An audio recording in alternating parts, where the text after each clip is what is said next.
Hello everyone, I welcome you all. आज हम employability skill का रिमेनिंग टॉपिक आगे कंटिन्यू करेंगे इस वीडियो में। तो देखते हैं स्पीकिंग के बारे में। क्वेश्चंस हैं, यहाँ पे पहला क्वेश्चन दिया है, people can hear the emotions and see our facial expression when we. लोग हमारे इमोशंस को सुनते हैं तथा हमारे फेशियल एक्सप्रेशन को देखते हैं, हमारे चेहरे पर जो हाव भाव आते हैं उनको देखते हैं। कब? जब हम बोलते हैं, सुनते हैं, टेस्ट करते हैं या देखते हैं। तो आंसर क्या होगा? स्पीक। जब हम बोलते हैं तब बोलते टाइम लोग हमारे जो फीलिंग्स होती है उसको पढ़ लेते हैं। एक्चुअल में वो हमारा चेहरा पढ़ लेते हैं, हमारे जो इमोशंस है उसको भी रीड करते हैं, सुनते हैं तथा हमारे फेशियल एक्सप्रेशंस पे अंदाज़ा लगाते हैं कि हम किस स्टेज में हैं। ठीक है ना? खुश हैं, गुस्से में हैं, क्या हैं, उससे वो अंदाज़ा लगा लेते हैं। Next question, contact with the people we are speaking help us to communicate confidently. भाई, हमारे लोगों के साथ हम जब बातचीत करते हैं तो उनसे किस प्रकार का कॉन्टैक्ट हम हमारे कम्युनिकेशन में हेल्प करता है। तो क्या होगा वो? नोज़, आई, ईयर या स्किन? देखो, आई कांटेक्ट बहुत अहम रोल अदा करता है जब भी हम किसी से कम्युनिकेट करते हैं। तो आई कांटेक्ट विद द पीपल, ये क्वेश्चन यहाँ पे रख के देखोगे तो कंप्लीट होगा। जैसे कि यहाँ पे हम ये वर्ड को हम इस खाली स्थान में रखेंगे, फिर पूरा सेंटेंस पढ़ेंगे तो हम कंप्लीट सेंटेंस का मतलब समझ में आएगा। तो देखो क्या है, eye contact with the people we are speaking. भाई, आई कांटेक्ट मतलब आंखों से आंखें मिलाना है ना, जिससे हम बात कर रहे हैं। पीपल वी आर स्पीकिंग मतलब जिससे हम बात कर रहे हैं। Help us to communicate confidently, हमें पूरे विश्वास के साथ बातचीत करने में मदद करता है। क्या मदद करता है? आंखों से आंखें मिलाकर बात करना है ना, eye contact. Next, emotions can be expressed through your. भाई, हम जो हैं हमारे जो इमोशंस हैं वो किसके द्वारा प्रकट करते हैं? हाइट से, वेट से, वॉइस से या सिचुएशन से? तो वॉइस मतलब आवाज़ के द्वारा हम हमारे इमोशंस को, हमारे जो फीलिंग्स अंदर हमारी भावनाएं हैं उनको किस प्रकार प्रकट करते हैं? हमारी आवाज़ से। हमारी आवाज़ के मॉड्यूलेशन मतलब उतार चढ़ाव करके हम हमारे अंदर की भावनाओं को व्यक्त करते हैं। Next, Sudha said, I feel that these lights are too bright, what is she communicating. Sudha ने कहा कि ये जो लाइट हो यहाँ पे जल रही है ये बहुत ज़्यादा ब्राइट है, मतलब बहुत ज़्यादा उजाला, बहुत ज़्यादा प्रकाशवान है। तो अ, वो क्या क्या बातचीत कर रही हैं? क्या वो क्वेश्चन, उसने क्वेश्चन पूछा, आंसर है ये किसी का, आइडम है या ओपिनियन फ्रेज है? ये ओपिनियन है। ओपिनियन मतलब उसका इसके प्रति धारणा है, लाइट के प्रति वो क्या सोचती है। हो सकता है उसे ब्राइट लग रही है तो किसी को डार्क लग रही होगी, तो ये उसका अपना ओपिनियन है। तो ये क्या होगा? Opinion phrase. इडियम मतलब कहावत एक तरह से बोल सकते हैं। आंसर मतलब कोई जवाब या क्वेश्चन। तो क्वेश्चन आंसर की यहाँ बात ही नहीं हो रही है, वो क्या बोल रही है? लाइट के बारे में अपने ओपिनियन व्यक्त कर रही है। तो क्या होगा? Opinion phrase. Next, how should Tom tell other that he prefers teacher John is better than Jack. भाई, दो टीचर है, एक जॉन है एक जैक है। तो टॉम ने क्या कहा? टॉम ने किसी टीचर के बारे में बात करके बोला कि वो जॉन को बेहतर है, जॉन जो जो जॉन नाम का टीचर है वो बेहतर है किसकी बजाय? जैक की बजाय। तो teacher John is a better teacher than teacher Jack. तो इसका मतलब ये क्या मतलब क्या आएगा यहाँ पे? I order, in my opinion, I disagree, I want. तो देखो, ऑर्डर जैसा कुछ है नहीं यहाँ पे, डिसएग्री जैसा भी कुछ नहीं है, क्योंकि वो अपना ओपिनियन प्रकट कर रहा है। वांट मतलब चाहना किसी वस्तु का, जैसे ऐसा होना वैसा होना, ऐसा कुछ भी नहीं है यहाँ पे। ठीक है, ओपिनियन बता रहा है अपना। कौन बता रहा है? Tom. Tom tell, how should Tom tell other that he prefer teacher John is better than Jack. तो इसका मतलब क्या है? टॉम क्या कर रहा है? अपना ओपिनियन प्रकट कर रहा है। तो यहाँ पे रखेंगे अपन, in my opinion teacher John is a better teacher than teacher Jack. तो जो इसका ओपिनियन है टॉम का, वही हम यहाँ पे रख के देखेंगे भाई उसका ओपिनियन है, वो ये हमारा ओपिनियन है। तो ये ओपिनियन की बात हो रही है कि कोई अच्छा है या बुरा है, ये व्यक्तिगत ओपिनियन पर डिपेंड करता है। ठीक है, तो ये वर्ड आएगा यहाँ पे। Next, effective communication is to both. एक प्रभावशाली कम्युनिकेशन क्या है? Speak and listen well, speak well, see well या लर्न वेल। तो देखो, अच्छा कम्युनिकेशन या अच्छा वार्तालाप वो होता है जब हम इसमें बात हम भी बोलें, खुद भी बोलें और दूसरों की भी सुने। तो स्पीक एंड लिसन वेल, अच्छे से बोलें और अच्छे से सुने, यही एक अच्छे कम्युनिकेशन की विशेषता है। तो effective communication is to both, क्या both? Speak and listen well, दोनों, बोलना भी आएगा और सुनना भी आएगा। नेक्स्ट, देखते हैं नेक्स्ट क्वेश्चन क्या है। नेक्स्ट क्वेश्चन है, we have to for instruction in classroom. देखो, क्लासरूम में पढ़ते समय ये क्या करना चाहिए हमें, उसके बारे में बताया गया है कि क्लासरूम इंस्ट्रक्शंस के टाइम हमें क्या होना चाहिए? लर्न, लिसन, वर्क या नन। वही लिसन, हमें सुनना चाहिए। जब क्लासरूम में कोई इंस्ट्रक्शन दिया जा रहा हो तब हमें उसको क्या करना चाहिए? सुनना चाहिए। Next, listening is important to the information given. Listening कब महत्वपूर्ण, मतलब सुनना कब महत्वपूर्ण हो जाता है? जब क्या? फॉरगेट, ओवरकम, अंडरस्टैंड या डिसोबे। मतलब फॉरगेट का मतलब भूल जाना, ओवरकम मतलब किसी चीज़ को हम किसी समस्या से जूझ कर बाहर आ जाना, है ना। अंडरस्टैंड का मतलब होता है समझना, और डिसोबे का मतलब आज्ञा का पालन नहीं करना। तो ये अंडरस्टैंड आएगा यहाँ पे, समझना, अंडरस्टैंड मतलब समझना। तो सुनना, क्लासरूम में कोई इन्फॉर्मेशन हम ले रहे हैं या दे रहे हैं, तो उस समय क्या इंपॉर्टेंट हो जाता है, अंडरस्टैंड, उसको समझना, है ना। तो listening is important to understand, मतलब सुनना किसी चीज़ को समझने के लिए इम्पोर्टेंट हो जाता है जब हम कोई इन्फॉर्मेशन ले रहे हैं या गैदर कर रहे हैं। Next, Rahul spends 30 minutes every day watching news. Rahul अपने 30 मिनट खर्च करता है रोजाना काई में न्यूज़ देखने में। ही rights down few sentences about what is said. वो कुछ वाक्य लिख लेता है जो भी, है ना, जो भी कहा जा रहा है। What is he trying to do, वो क्या क्या प्रयास कर रहा है। Practising listening, practising news, practising movements या नन। वो क्या, प्रैक्टिसिंग लिसनिंग, वो सुनने का प्रयत्न कर रहा है कि उसने कितना सुना और उसके बाद उसने कितना लिखा, इसकी वो कोशिश कर रहा है और इसका वो बार बार अभ्यास कर रहा है। Next, teacher Meena advised her students to write down 2 और 3 sentences when she explains the lesson. Teacher Meena ने अपने स्टूडेंट को क्या सलाह दी कि 2 से 3 वाक्य वो जो भी बता रही है उस बारे में लिखे। How does it help to the student, वह उसके छात्रों की मदद किस प्रकार से करेगी, या किस प्रकार से उसके छात्रों की मदद होगी इसमें। स्पीक मतलब बोलना, रिकलेक्ट व्हाट शी सेड, ये रिकलेक्ट करने में कि क्या उसने कहा, राइट लिखने में या रीड करने में, तो इससे दोनों चीज़ होगी। रिकलेक्ट व्हाट शी सेड कि उसने क्या कहा, ये चीज़ें मतलब कितना वो उसके स्टूडेंट्स रिकॉल कर पाए, इसमें मदद होगी। ठीक है ना, ये इसका आंसर था। देखते हैं नेक्स्ट क्वेश्चन। नेक्स्ट जो मॉड्यूल है, talking about likes and dislike, पसंद और नापसंद के बारे में। तो देखते हैं इसमें क्या दिया है। इसमें दिया थिंग्स और activities that we enjoy are, भाई जो चीज़ें हम इंजॉय करते हैं वो एक्टिविटी जो है वो क्या है। Dislikes negative, both A and B, या लाइक्स, लाइक्स मतलब जो चीज़ें हम पसंद करते हैं उन्हीं के साथ इंजॉय कर पाते हैं, है ना। थिंग्स और activities that we are enjoy, enjoy मतलब जिनको हम प्रसन्नता से जीते हैं, है ना। तो वो चीज़ें क्या है, वो क्या है। डिसलाइक तो होंगे नहीं, डिसलाइक मतलब जिसे हम पसंद नहीं करते। नेगेटिव नहीं होंगी, बोथ नहीं, बोथ तो हो ही नहीं सकता। तो इसका आंसर होगा लाइक्स, जो चीज़ें हम पसंद करते हैं उन्हीं के साथ हम इंजॉय कर पाते हैं। ठीक है। Dislikes are things towards which we have, dislikes क्या है, जो हम पसंद नहीं करते वो चीज़ें कौन सी हैं। Negative emotions, positive emotions, likes या नन, वो है नेगेटिव इमोशंस, नकारात्मक भावनाएं जो हैं उनके साथ उनको हम डिसलाइक करते हैं। ठीक है ना, वो होगी वो। Next, I adore phrase is use to express of something. Adore का मतलब होता है जो चीज़ हम बहुत दिलो जान से चाहते हैं। एडोर का मतलब जो चीज़ हम बहुत पसंद करते हैं, तो है ना, वो क्या क्या व्यक्त करता है। डिसलाइक तो होगा नहीं क्योंकि हम बहुत पसंद करते हैं उस चीज़ को, बैड फीलिंग नहीं होगा। स्ट्रॉन्ग एडमिरेशन, जो हम दिल से चाहते हैं, बहुत ज़्यादा हमारी चाहत होती है उस चीज़ के प्रति, उसको बोलते हैं आई अडोर, है ना। Phrase is use to express a strong admiration of something, किसी चीज़ को हद से ज़्यादा पसंद करना, वो होता है strong admiration. Next, Naveen is fond of dogs, fond मतलब शौकीन होना, ठीक है ना। फॉन्ड ऑफ डॉग्स मतलब उसे डॉग्स का शौक है या कुत्तों को पालना वो पसंद करता है। बट शीतल हेट्स डॉग, शीतल को कुत्ते पसंद नहीं है, ठीक है ना। In this sentence who like dogs, तो भी वही तो लाइक करेगा जिसको शौक होगा। तो नवीन फॉन्ड ऑफ डॉग्स, नवीन कुत्तों का शौकीन आदमी है, तो वही लाइक करेगा, ठीक है ना। तो इसका आंसर होगा नवीन, क्योंकि शीतल तो क्या करता है, हेट्स मतलब कुत्तों से नफरत करता है।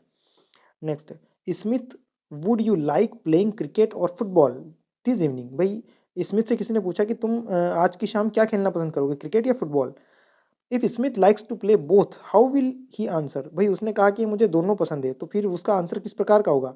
तो क्या होगा, I don't mind, I hate, I want या आई वांट। इसका आंसर होगा आई डोंट माइंड, मतलब मुझे कुछ फर्क नहीं पड़ता जो भी खेलना हो। I don't mind playing any of them, मुझे कुछ दिक्कत नहीं है, कोई भी आप खेल खेल सकते हैं, फुटबॉल खेलें चाहे क्रिकेट खेलें, ठीक है ना। तो इस तरह का आंसर होगा I don't mind.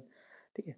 Next, formal greetings are used in, formal greeting का उपयोग किया जाता है कहाँ पर। फॉर्मल मतलब औपचारिक ग्रीटिंग्स का उपयोग कहाँ किया जाता है, फैमिली, वर्क प्लेस, हाउस या फ्रेंड्स। वो होगा कहाँ पे, वर्क प्लेस में, क्योंकि जहाँ पे हम काम करते हैं हमारा कार्यस्थल है। ये दूसरा टॉपिक शुरू किया actually greetings and self introduction से, है ना। तो जहाँ पे हमारा वर्क प्लेस है वहाँ हम फॉर्मल ग्रीटिंग्स भेजेंगे, भाई दिवाली की शुभकामनाएं सभी को, दशहरे की शुभकामनाएं वगैरह। ये इस प्रकार के जो ग्रीटिंग्स हैं जो हमारे ऑफिस के ग्रुप में हम शेयर करते हैं, ऑफिस के लोगों से शेयर करते हैं, वो होंगे formal greetings. Next, greetings are used while speaking to friends and family, कौन से ग्रीटिंग्स हम फ्रेंड्स और फैमिली के साथ जब बातचीत करते हैं तब उपयोग होते हैं। फॉर्मल तो भैया ऑफिस में यूज़ होंगे। ड्यू, इनफॉर्मल वो होंगे इनफॉर्मल, इनफॉर्मल प्रकार के जो है हम घर परिवार और दोस्तों के साथ साझा करेंगे। Next, which of these is an informal greeting, कौन सा एक इनफॉर्मल ग्रीटिंग का प्रकार है? Good day, good morning, good evening या है? ये होगा हाय, क्योंकि हाय का हाय हेलो ये हम दोस्तों से या बहुत ही क्लोज फैमिली मेंबर के साथ करते हैं, तो ये होगा informal greeting. Next, Malini is attending her new school today, Malini अपना नया स्कूल आज अटेंड कर रही है। She introduces herself as, उसने अपने आप को किस प्रकार से परिचय दिया? Good bye, hello everyone, what's up guys या लॉन्ग टाइम एवरीवन, उसने कहा हेलो एवरीवन। ये वही सेंटेंस है जो मैं वीडियो के शुरुआत में बोलता हूँ, तो उसने कहा हेलो एवरीवन, है ना, तो हेलो एवरीवन करके अपने आप को उसने इंट्रोड्यूस किया। Next, Sanju meet her cousin Kirti accidentally in a mall, भाई संजू अपने कजिन से मिलती हैं इत्तेफाक से, कहाँ पे? किसी मॉल के अंदर।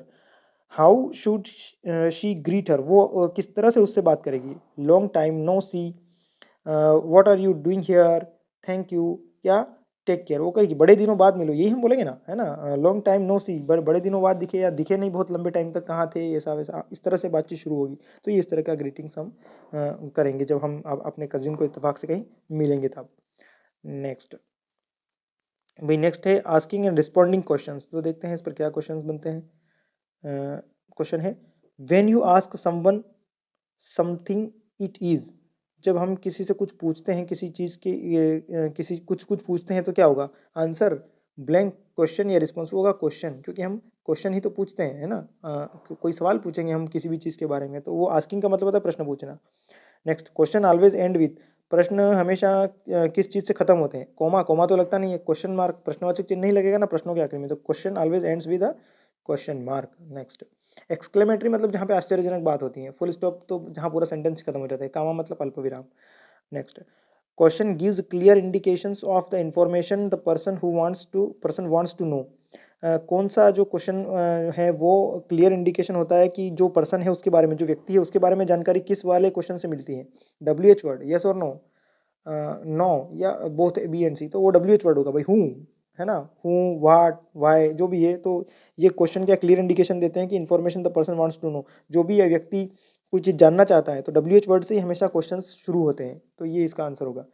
मतलब किसी व्यक्ति के बारे में, किसी जगह के बारे में कुछ भी जानकारी हो तो वो WH वर्ड से जो है वो क्वेश्चन शुरू होते हैं, है ना। Next question, Vinuta was questioned whether she has completed her degree in an interview, Vinita से क्वेश्चन पूछा कि इंटरव्यू में कि क्या उसने अपनी डिग्री खत्म कर ली है, नहीं कर ली है, कंप्लीट की या नहीं की, तो how should she respond stating that she has completed, भाई उसको बताना है कि मैंने कंप्लीट कर ली, तो वो किस तरह से बताएगी? यस, नो या yes I have completed my degree या कंप्लीटेड माई डिग्री, तो वो पहले तो बोलेगी यस, फिर बोलेगी I have completed my degree, इस तरह का उसका आंसर होना चाहिए।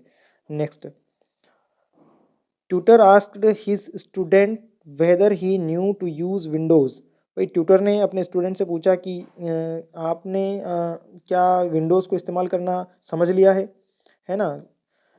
How should the student answer, तो स्टूडेंट किस तरह से आंसर करेंगे? डन या yes I know how to use window, you या आई विल नो, वो उस तरह का आंसर होगा कि yes I know how to use window, कि हाँ भाई मैंने विंडोज़ का इस्तेमाल करना सीख लिया है। नेक्स्ट, व्हेन टू और more people give their thoughts and view on a topic it is, कोई भी दो लोग अपने किसी टॉपिक के बारे में अपने विचार व्यक्त करेंगे तो वो क्या होगा? स्पीकिंग, लिसनिंग, रीडिंग या ग्रुप डिस्कशन, वो होगा ग्रुप डिस्कशन, है ना, आपस में अपने ओपिनियन, अपने विचार रखना या बातचीत करना, है ना, दो से ज़्यादा पीपल भी हो सकते हैं, तो दो या दो से अधिक लोग जब आपस में बातचीत करते हैं या थॉट्स किसी टॉपिक के ऊपर अपने किसी टॉपिक के ऊपर अपने व्यूज़ रखते हैं या थॉट प्रोसेस को बताते हैं, तो वो होता है ग्रुप डिस्कशन, ठीक है ना, ये इंटरव्यू का एक फेज़ है एक्चुअल में। Next, group discussion helps us, भाई ग्रुप डिस्कशन किस चीज़ में मदद करता है? Learn more, solve big problem, create problem, से बोथ ए एंड बी, तो इसका आंसर होगा बोथ ए एंड बी। वो क्या होगा? या तो हमें ज़्यादा से ज़्यादा सीखने के लिए प्रेरित करेगा, और दूसरा हमारी प्रॉब्लम को सॉल्व करने में मदद करेगा, यही ग्रुप डिस्कशन। जब भी हम भी कोई समस्या में फंसते हैं तो क्या करते हैं?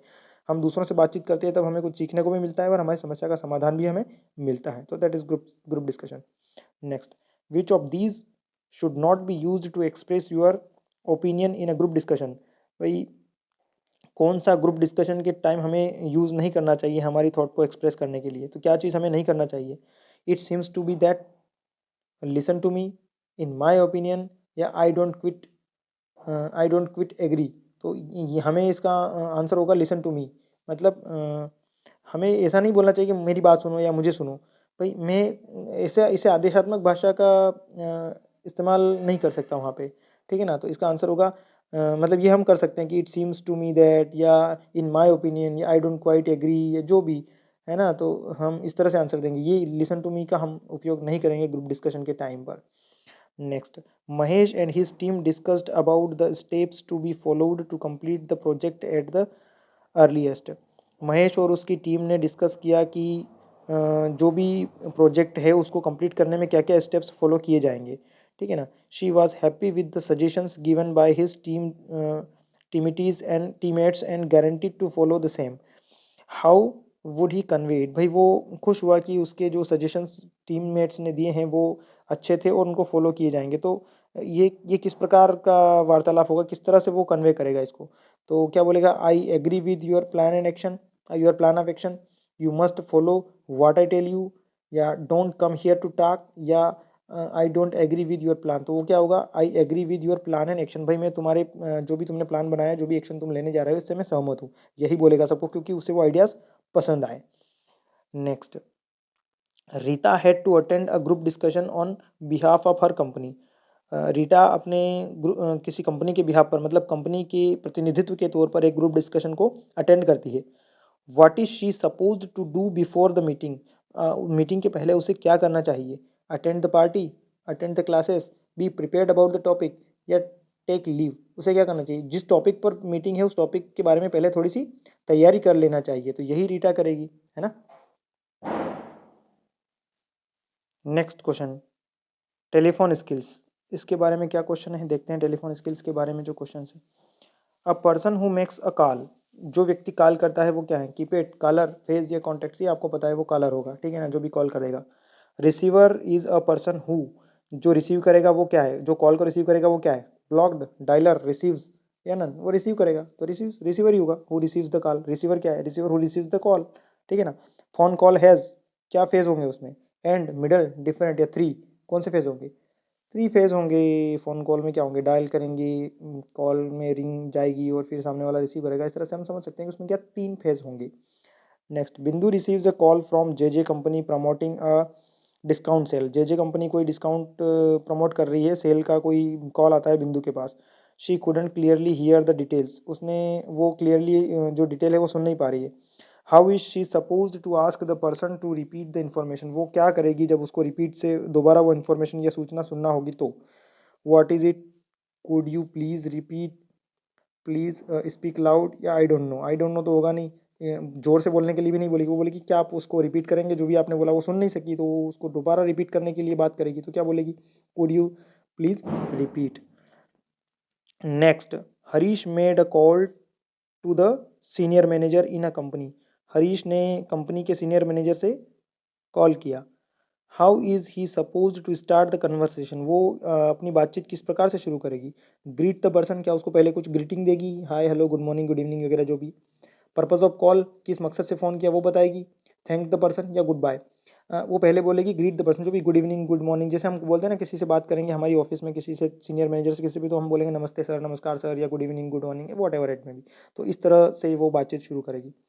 Next, document which has details of the job is, वो डॉक्यूमेंट जिसमें हमारी जॉब की डिटेल होती है वो क्या कहलाएगा, स्किल, रिस्पॉन्सिबिलिटीज, जॉब डिटेल, या नन, वो होगी जॉब डिटेल। भाई नाम ही उसका जॉब की डिटेल है तो वो कौन से डॉक्यूमेंट में होगी हमारी जॉब डिटेल में ही होगी, है ना। तो ये अलग से है, reading and understanding the job description के बारे में है। तो ये इस तरह का क्वेश्चन है। Next, job title in the name, job title is the name of, भाई जॉब टाइटल किस प्रकार का नाम है, कंपनी का नाम है, रोल यू ज्वाइन, या कंपनी जॉब, या समरी। तो रोल यू ज्वाइन, हमें क्या काम मिली, असिस्टेंट मैनेजर हैं, सेल्स मैनेजर है, क्वालिटी चेकर हैं, या जो भी हमें काम दिया जाएगा तो वो होगा जॉब टाइटल। कि हमारी जॉब क्या है भाई, अटेंडर है, या वर्कशॉप अटेंडेंस है, या जो भी, है ना, इस तरह का। Location for the job means, भाई जॉब में लोकेशन का क्या मतलब होता है, टाइटल, डिस्क्रिप्शन, नेम, या प्लेस, जगह का नाम है कि कहाँ पे पोस्टिंग दी जा रही है। मान लो रेलवे में नौकरी लगती है टेक्नीशियन के तौर पर, तो जॉब टाइटल ये जो दिखा ना, जॉब टाइटल क्या होगा, टेक्नीशियन। लेकिन टेक्नीशियन की नौकरी कहाँ पे लगेगी, तो वो लोकेशन में आ जाएगा कि भाई जो भी, मान लो आरआरबी मुंबई में लगती है, आरआरबी भोपाल में लगती है, जहाँ पे भी। Next, Ravi read the job description which specified familiarity with MS office, should he have a, क्या होना चाहिए भाई, उसने कहा कि भाई जो भी जॉब डिस्क्रिप्शन उसने पढ़ा कि ये नौकरी उसी को मिलेगी जिसको क्या होगा, जो जिसको एमएस ऑफिस चलाना आता होगा, या जो एमएस ऑफिस से परिचित होगा। तो वो उसके पास क्या होना चाहिए, डिग्री, सर्टिफिकेशन, या know how to use M S office या स्टडी। भाई नौकरी एम एस ऑफिस पर काम करने के लिए चाहिए, तो क्या आना चाहिए उसे, एम एस ऑफिस चलाते आना चाहिए, तो ये होगा। Next, Shyam and Ram applied for the same job. Shyam and Ram ने एक सेम नौकरी के लिए अप्लाई किया, एक ही नौकरी के लिए। Shyam read the job description in detail and made note of important details. Shyam ने जो भी जॉब के डिस्क्रिप्शन में, मतलब जो डिटेल में लिखा था, उसको पढ़ा और उसके बारे में कुछ नोट्स बनाए। Who will know more about the company, तो कंपनी के बारे में ज़्यादा जानकारी किसे होगी, राम को या श्याम को? ऑब्वियसली उसी को होगी जिसने डिस्क्रिप्शन के बारे में पढ़ा होगा, तो इसका आंसर होगा श्याम, है ना। नेक्स्ट, नेक्स्ट है speak and share information about work place. मतलब अपनी वर्क प्लेस पर सूचनाओं को साझा करना तथा किस तरह से बोलना, इस प्रकार इस बारे में ये क्वेश्चन है। देखते हैं क्या है। If you work in a large and popular company, आप एक बड़ी और मशहूर कंपनी में काम करते हैं। What type of information is good to share about the work place, तो किस प्रकार की इन्फॉर्मेशन आपको साझा करना चाहिए। Type of job and company name, name of the work place alone, location या नेम ऑफ द अबोव। इसका आंसर होगा type of job and company name, है ना। तो हम कंपनी का नाम भी लिखेंगे और हमारी किस प्रकार की नौकरी है वो हम साझा करेंगे, वो हम लिखेंगे, तो ठीक है ना, इस तरह से। Next, which of these is not a positive word about your work, आपके काम के प्रति कौन सा एक सकारात्मक शब्द नहीं है ना। तो फन, एक्साइटिंग, बोरिंग या इंटरेस्टिंग। ये बोरिंग, बोरिंग नाम का शब्द जो है हमारी, ये पॉजिटिव वर्ड नहीं है, क्योंकि नेगेटिव वर्ड है। भाई फन मतलब मस्ती मजाक, ये पॉजिटिव में आता है। एक्साइटिंग मतलब किसी चीज़ को लेकर उत्साहित होना, और इंटरेस्टिंग तो है ही। तो बोरिंग नाम का जो शब्द है वो पॉजिटिव वर्ड नहीं है हमारे काम के प्रति। Next, a person who works with us is a, जो हमारे साथ काम करता है जो व्यक्ति, उसे हम क्या बोलेंगे, फ्रेंड बोलेंगे। फ्रेंड तो भाई कोई भी हो सकता है। कोवर्कर बोलेंगे, फैमिली बोलेंगे ना, ये कोवर्कर होगा, जो हमारे साथ काम करता है, हमारे कार्य में सहयोग करता है, तो वो होगा coworker. Next, Rai in answering an interview question about his work place. Rai जो है अपने किसी इंटरव्यू में अपनी वर्क प्लेस के बारे में बात करता है। She was not happy with the current teammates, वो अभी अपने जो सहयोगी हैं उनसे खुश नहीं है। शुड ही स्पेसिफाई, क्या वो उसे यह लिखना चाहिए, यस, नो, हिज विश या नन। उसे ये नहीं लिखना चाहिए, क्योंकि हम नेगेटिव बातें ज़्यादातर अवॉइड करते हैं हमारे, जिसमें भी चाहे रिज्यूमे हुआ या इंटरव्यू वगैरह, हम नेगेटिव बात एक्चुअल में, हम जो कमियां हैं वो, जो कमियां बताना इंसान का वास्तविक स्वभाव होता है, लेकिन एक्चुअल में हम कमियों पर फोकस ना करके पॉजिटिव चीज़ों के बारे में बात करना ज़्यादा प्रीफर करते हैं, और वही हमारे लिए अच्छा होगा। Next, Ryan wants to speak to HR about his work. Ryan अपने एचआर से बात करना चाहता है उसके काम के बारे में। He should specify the name of his job place of work and, उसे अपनी जॉब के बारे में, जॉब के नाम के बारे में, वहाँ जहाँ पे काम करता है उसकी लोकेशन के बारे में, और क्या क्या बताना चाहिए, teammates, senior name, his needs, some information about his responsibilities. उसे उसके पास और क्या क्या जिम्मेदारी या जवाबदारियाँ जो वो करता है वो उसे बताना आवश्यक होगा। तो इस तरीके से उसका आंसर होगा एचआर मैनेजर को बताते टाइम, उसके काम के बारे में बताएगा, लेकिन उसके काम की जो नेचर है वो और थोड़ी डिटेल में उसे बताना पड़ेगी। Next, most of the government job calls will be in. भाई ये अलग टॉपिक है ना, राइटिंग एप्लीकेशन कवर लेटर्स कैसे लिखेंगे हम। तो देखो क्या क्वेश्चन है, most of the government job calls will be in format. कौन से फॉर्मेट में गवर्नमेंट जॉब की जो वैकेंसी है वो किस फॉर्मेट में आती है, पेपर फॉर्मेट, डायरेक्ट, इनडायरेक्ट या इन पर्सन। वो क्या होगी, पेपर फॉर्मेट में आएगी, कि भाई जैसे कोई विज्ञप्ति वगैरह आती है ना समाचार पत्रों में, तो इस तरह से उसका विज्ञापन होगा। इंट्रोडक्शन लेटर इज अ, भाई एक इंट्रोडक्शन लेटर किस प्रकार का होगा, ईमेल, कवर लेटर, लेटर या मेल। वो होगा कवर लेटर। कवर लेटर मतलब जो हेडिंग, कवरिंग जो बोलते हैं ना, ये भाई किस बारे में, जो भी मतलब मान लो कोई मैंने कोई एक्सेल शीट शेयर की, तो वो एक्सेल शीट की जानकारी की उसमें क्या मैंने भर के भेजा है, वो होगा कवर लेटर या कवरिंग लेटर। ठीक है।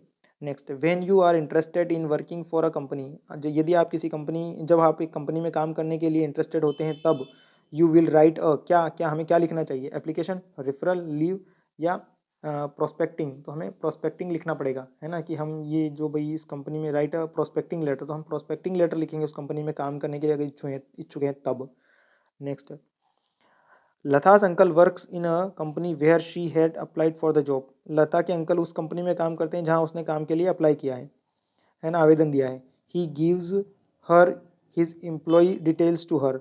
उसने अपनी जो डिटेल है वो उनको दी है, ठीक है ना, मतलब उसको दी है।